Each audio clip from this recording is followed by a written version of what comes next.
ఏ కోసం పట్టించుకునేది ఏమన్నా అంటే ఎర్ర జెండా ఏఐటీసీ తప్ప కార్మికుల కోసం ఎవరో పట్టించుకోరు. ఇవాళ కాళహస్తి పట్టణంలో ఒక సొసైటీగా ఉండేటువంటి మీరు సంకల్ప సొసైటీ కమిటీ ఈరోజు మీరందరూ కూడా ఏఐటీసీలో చేరి ఈ కాళహస్తి పట్టణంలో వేలాది మంది దాదాపు 5-6 వేల మంది కాళహస్తిలో అన్ని కోరాల్లో మన కార్మికులు ఉన్నారు. వాళ్ళందరూ కూడా సమీకరించాలి. వీళ్ళందరూ కూడా కోఆర్డినేట్ చేసుకోవాలా. వాళ్ళ సమస్య మంది చూడాలా. ఇవాళ చాలా మంది ఇంతంత 5 అంతస్తులు 3 అంతస్తులు 10 అంతస్తులు బిల్డింగ్లు కట్టిన వాళ్ళకి ఉండడానికి ఇల్లు కూడా లేని పరిస్థితి బిల్డింగ్ కార్మికులకు ఉంది. మీకు సొంత ఇల్లు ఎవరికైనా ఉన్నాయా? ఎంతమంది కూడా చెప్పండి. సొంత ఇల్లు లేనో చేయాలి పైకెత్తండి. సొంత ఇల్లు లేని పైకెత్తండి. చూడు ఇక్కడ కూర్చున్నటువంటి 90% మందికి సొంత ఇల్లు లేవు. కానీ ఒక్కోరు 5 అంతస్తులు 10 అంతస్తులు పెద్ద పెద్ద బిల్డింగ్లు కట్టే భవనాలు కట్టేటువంటి కార్మికుడికి ఉండడానికి ఇల్లు.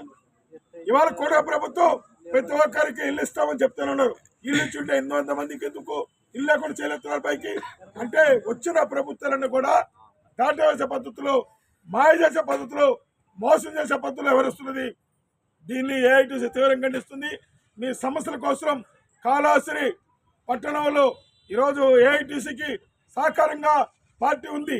మనకేదైనా కష్టం వస్తే పార్టీ ఇమీడియట్గా మన ఎంటర్ అయ్యి మన కార్మికుల కోసం సహాయక అందించిన కూడా పార్టీ కూడా మనకు సహకరిస్తుంది.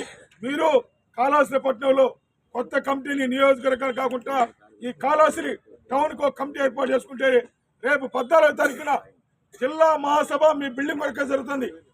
దాదాపు 1000 మందితో కాళహస్తి తిరుపతి గంధం నరసింహ భవన్లో మీటింగ్ జరుగుతుంది.